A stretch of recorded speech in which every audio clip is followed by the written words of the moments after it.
Since the beginning of human relationships, aiming the majority interest satisfaction, it has always been legally permitted and socially acceptable inferiorization and exploitation of certain groups, under the aegis of discriminatory norms derived from the unitarity of human dominant wishes.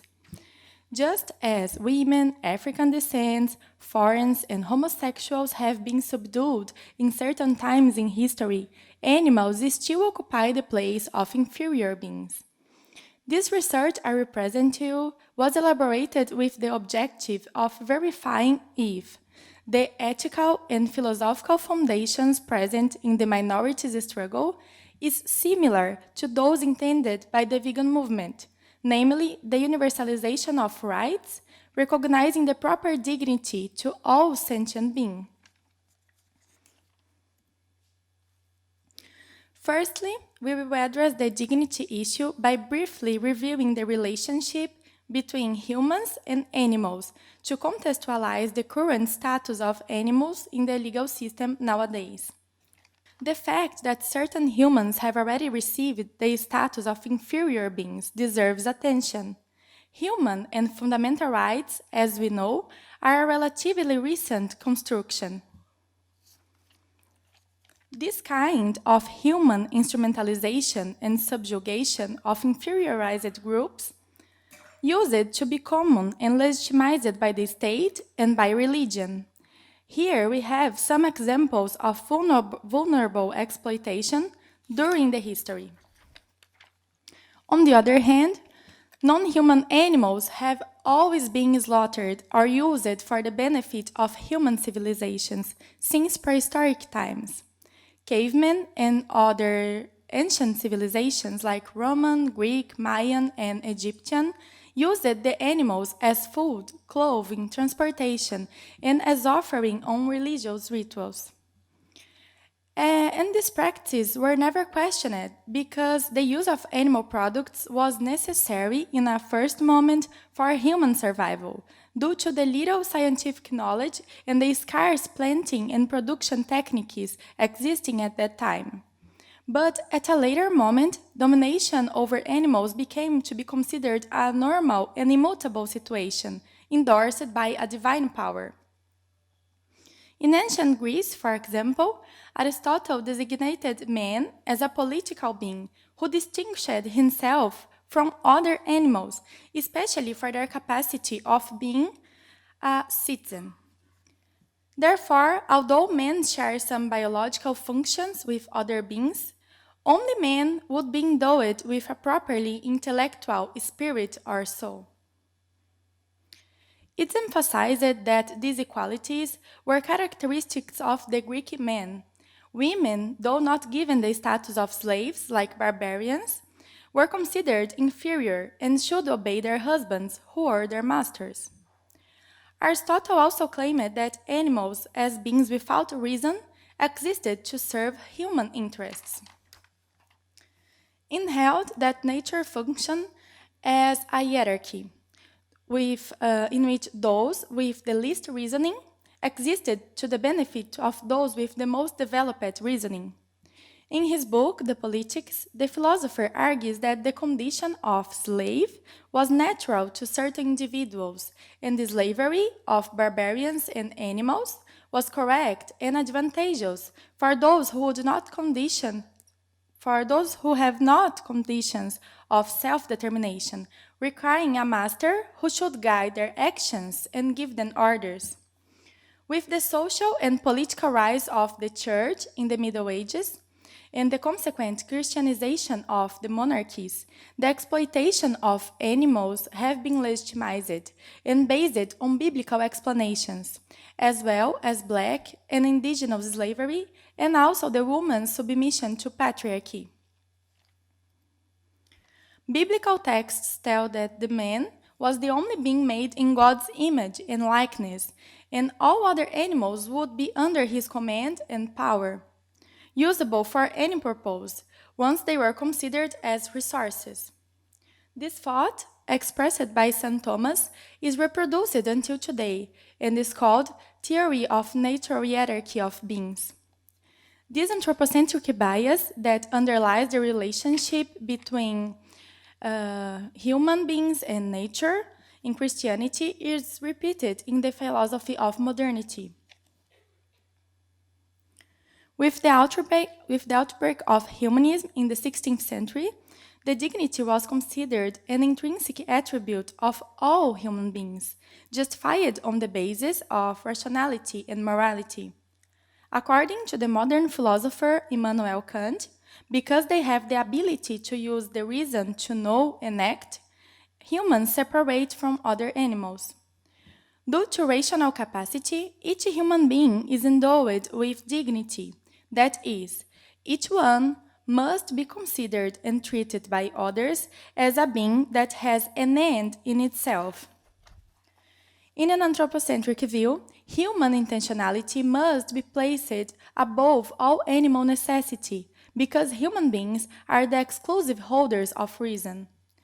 So, we have no doubts that today, the legal order in Western countries ensure fundamental rights for all human beings. But we saw that it was not always this way. Even some groups of vulnerable humans have already been legally discriminated. That's why we can say that human fundamental rights are a social construction. However, this Kantian definition of dignity is used today to defend the selected human treatment in the legal systems around the world.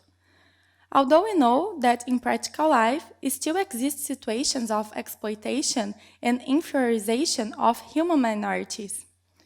Yet, nowadays, we don't have distinction in the legal treatment among human beings due to this conception of worth beings that are the rational and moral individuals that belong just to the human species. In this sense, today, all humans are considered the subjects, and the other beings and the things are a part of the category of objects, the resources that human beings use to live and satisfy their desires. So the dichotomy in the legal treatment of sentient beings persists only between humans and animals.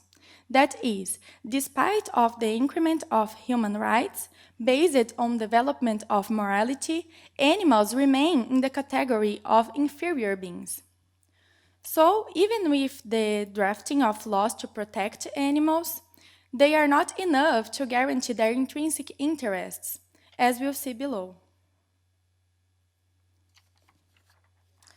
Now let's take a look at the existing animal protection laws in Brazil and in other countries and analyze why they are not enough to ensure animal rights, taking into account that animal rights do not correspond to all existing protection laws, but to the recognition and affirmation of laws that ensure a dignified life for all animals.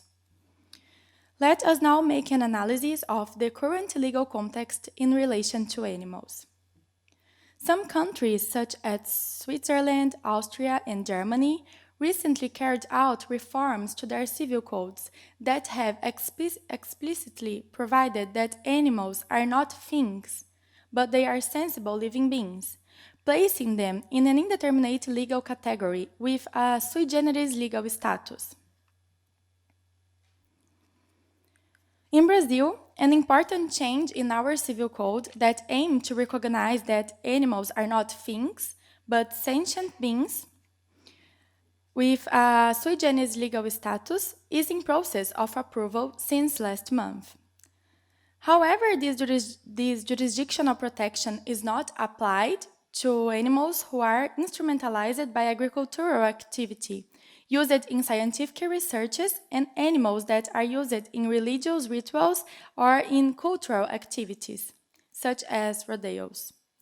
This is the text that's under voting. The existing moral schizophrenia is evident. At the same time, it aims to protect some animals, it excludes others from the jurisdictional protection, and states that, even though production animals are not protected by law, they have some dignity that don't need to be respected by humans.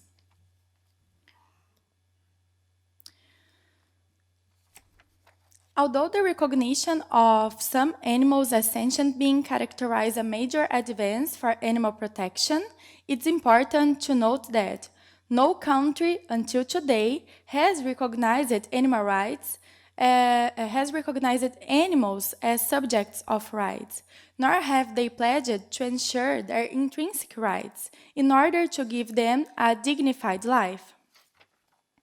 So, the animal's instrumentalization represented in these images can keep happening with legal permission, although animals have been recognized as sentient beings. Because even if these situations are cruel, they are profitable or interesting for humans. And in this case, the concept of cruel situation is relaxed. The reclassification of animals to a sui generis legal regime, rather than to the legal regime of subjects, makes the protection of human rights unfeasible in its entirety, as there are no rules about the protection of beings that are not considered things, but neither considered subjects, allowing inconsistencies in the protection of animal interests when they are in conflict with human interests. That's why trade relations with farm animals and the use of animals in scientific, cultural, and religious activities continue to be permitted. In the Civil Code of Brazil and in most countries, even though the animals have their sentience recognized, the laws applied to the production animals are the laws that regulate private property. And for wild animals, it's applied environmental protection laws, which protect the fauna as a fundamental human right to have a balanced environment. It's named Reflective Protection Model. That's why situations of cruelty are still allowed, because in general, we don't have direct duties in relation to animals. These reforms in the civil legislation cause a sense of comfort in the population, who wants protection for pets, for whom we have more affection.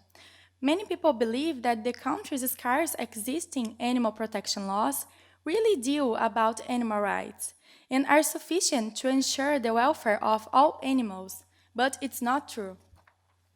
In fact, today protection laws are merely human concessions to animals that aim to humanize the handling of species used for consumption and other purposes, in order to make animal exploitation seems like a morally acceptable practice.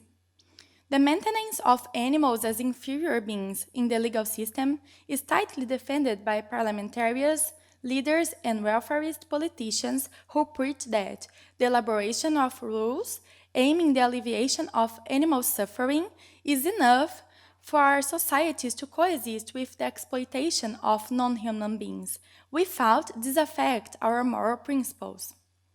However, these few enforceable standards of alleged animal welfare are insufficient to guarantee the protection of all intrinsic animal rights. This is because a legal relationship can only be established between subjects who have legal personality. Animals are not holders of legal personality because they are not subjects of rights, which means that any guarantee given to them can be relativized or even ignored on detriment of human interests. Indeed, it's not difficult to identify in the legal system of almost all countries laws that prohibit cruelty or mistreatment of animals. But what do these terms really mean? To identify cruel treatment against animals, it's not taking into account the animal suffering, but the society's perception about such kind of exploitation. That's why, even though animal mistreatment is banned and even criminalized in most countries, cruel situations are permissible according to the human interpretation, whereas the guarantees given to the animals are not absolute rights. For example, in Brazil and in most countries, animal cruelty acts are criminalized, and there are a rule that prohibits the slaughter of animals without previous desensitization, guaranteeing them the famous humanitarian slaughter, as an attempt to institutionalize and moralize the animal's instrumentalization. It's easy to perceive that this norm is not intended to protect the rights of animals themselves. In case it would be, this law would prohibit all types of slaughter on the basis of the animal's right to life and not regulate how the animal can be slaughtered. These kinds of devices in the legal system exist in the legal system of almost every country. We will study here the Brazilian example. In Brazil, it's allowed, for example, the exploitation of live animals to countries of Jewish and Muslim traditions, where animals are slaughtered by sticking without any previous procedure of numbing. In 2018, Brazil exported 810,000 heads of live cattle.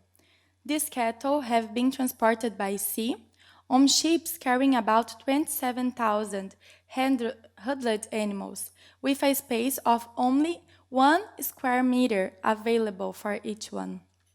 The trip to the destination, where they will be slaughtered, lasts 15 to 40 days.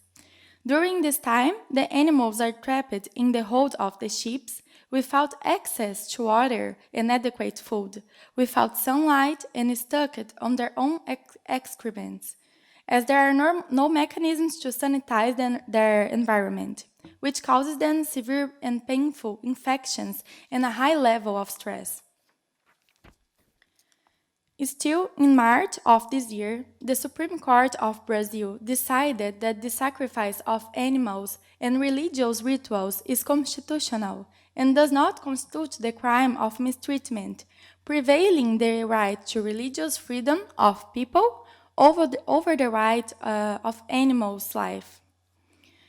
These examples were used to show that, until dignity isn't recognized, the few protections granted to animals will always be relaxed or ignored when in conflict with human interests, wherever they may be.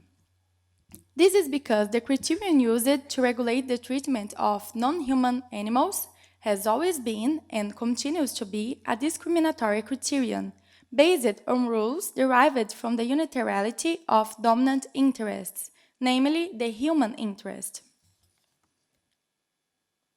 In order for an effective right of animals can exist, it's necessary, first of all, that animals be considered as dignified beings, that is, subjects of a legal relationship, holders of unattainable intrinsic rights, whose protection should be the same as that accorded to fundamental human rights, as abolitionist ethics teaches. In practice, it's obviously not interesting for people to recognize animals as alike, as subjects of rights, just as it was not interesting for settlers to release their slave, and it was not interesting for men to recognize gender equality between male and female. However, it's essential that the legal order that governs a society must be justified by a scientific argument, at the risk of legitimizing the dictatorship of the ruling classes. The current argument used to only give human beings the status of worth beings is the rationality. However, several studies in the field of biology and neuroscience have shown that all animals have some level of rationality, can communicate with members of the same species, show affection, longing, fear, anguish, and express feelings and reactions very similar to those of human species. Moreover, if rationality was the boundary criterion of worth and unworth beings, a fetus or people in coma, for example, could not have their dignity recognized or have their rights claimed by a persecutor, as is the case today. Thus, the only really existing criterion for dignity is to be part of the human species. In the same vein, At other times in history, some groups of human beings have also had their dignity disregarded by a majority with dominant interests. Black people were once considered as beings without dignity, which justified the slavery and the subjugation of the black people. Women were once considered inferior, which justified the imposition of the man wishes and the submission of women to patriarchy. The disabled, for a long period, had their interests disregarded and unfortunately being treated as idiots or imbeciles, justifying the absence of state investment in public policies of inclusion. The same happens to animals. The justification that only human beings possess dignity just because they belong to the human species is totally devoid of a cohesive and scientific argument, being merely discriminatory and used to maintain the status of animals as inferior beings. So, the legal system corroborates this inferiorization. Look, although humans and animals share the same characteristics, rationality and sentience, characteristics that make them unique individuals, subjects of a life, and they have treatment completely different. You can see that to represent the animals, I used silhouettes instead of the illustration of people that have different faces and expressions to show that in the legal order, animals have no individual value. In 1997, the British psychologist Richard Ryder coined the term speciesism to define the discrimination of humans against other species. Speciesism is a set of ideas and doctrines based on the belief that non-human animals are devoid of moral dignity, simply because they do not belong to the human species.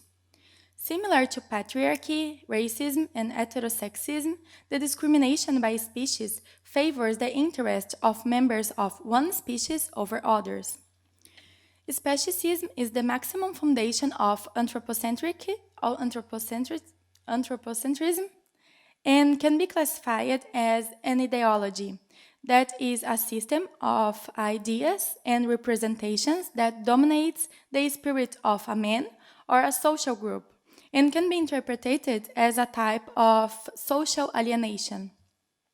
It could be considered then that speciesism as an ideology is recognized almost as a consensus among societies, making humans feel in a privileged position over animals and free to use their reason to subdue and exploit them according to our convenience.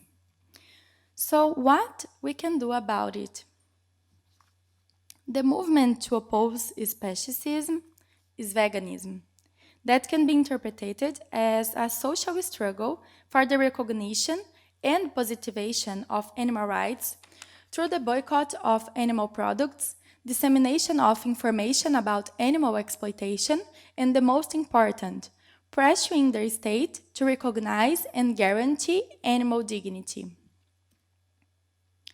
We can say that the vegan movement proposes a new criterion that delimits dignity, suggesting the inclusion of all sentient beings within the existing sphere of legal protection for human beings. Tom Regan says that it can be considered as an extension of fundamental rights to non-human animals. Sentience is therefore a perfectly acceptable and scientifically proven criterion for the attribution of dignity. That would ensure that all living beings capable of experiencing their own feelings, capable of understanding each other and express desires, would have their dignity legally recognized and considered interests in an egalitarian way. So, this is the change in the legal system suggested by the vegan movement, the extension of fundamental rights and the inclusion of all sentient beings in the sphere of legal and moral considerations based on scientific and moral arguments. From the recognition of sentience as a universal criterion delimiting dignity, it would be possible to avoid the imposition of violence and exploitation on any sentient being, under any justifications. At this point, it's possible to say that the vegan movement, based on the abolitionist ethics and on the criterion of sentience, is capable of encompassing all other social struggles, since it proposes an equal treatment and absolute respect for their intrinsic rights, in order to ensure a decent life for all dignified beings, regardless of species, gender, sexual orientation, ethnicity, physical or mental conditions. This statement can be substantiated by applying the principle of equal consideration of interests formulated by Peter Singer to ethically regulate our relationship with animals, but which can also be used to regulate all other human relationships by proposing thoughtful interests between people and animals, fairly, without privileges, with discriminatory justifications. What's happening today is that the existing social movements are being organized in isolation, each aiming to obtain protections for their own interests. It's not uncommon to find feminists that are struggling for non-exploitation and sexualization of their bodies, but who drinks milk and does not worry about the exploitation of female bodies in the dairy industry. Observe that the first one is a situation that is and should be totally blamed by the feminist movement. But the other one, although it is similar in that it hurts sexual freedom and the right over one's own body, it's often accepted as a normal thing by women of human species. The same here. Human slavery that is rebuked by the black movement, and animal slavery that is not rebuked by black movement. Like I have mentioned before, the Supreme Court legitimized animal sacrifice in Brazil. Ministers were strongly pressured by the black movement to decide in favor of religion freedom over animal lives. But, as a social struggle, shouldn't the black movement care for the liberation of all inferiorized minorities, including animals?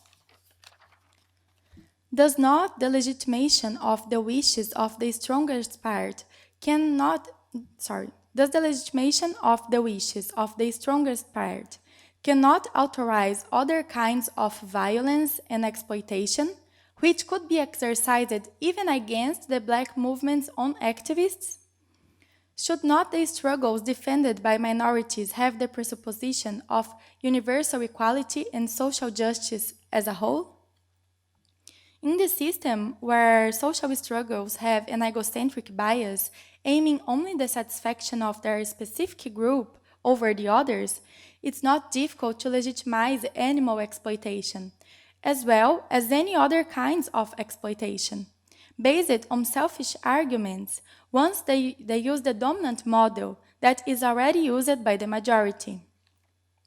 Social struggles, to be really effective, must have coherence, that is, a logic of organization of thoughts and actions in accordance with principles. From the perspective of the principle of equal consideration of interests, the rights of sentient beings should be considered according to their importance and not taking into account the individual who has these rights. For example, a person's right to religion freedom cannot prevail over an animal's right to life that would be used in a sacrifice, just as a man's right to honor cannot prevail over the right to physical integrity of the divorcing wife. He can't violate her, even if he doesn't want the divorce. And the right to sexual freedom of a heterosexual person has the same importance as the right to sexual freedom of a homosexual person. With the adoption of the ethics proposed by veganism, all kinds of discrimination, violence, and subjugation would be vehemently condemned, and exploitation situations based on the interests of one or other majority would not be allowed. The vegan movement and the principles that underlie it can then be understood as a movement capable of unifying social struggles in order to grant coherence and uniqueness to the movements that aim at regulating and enforcing rights for the minorities.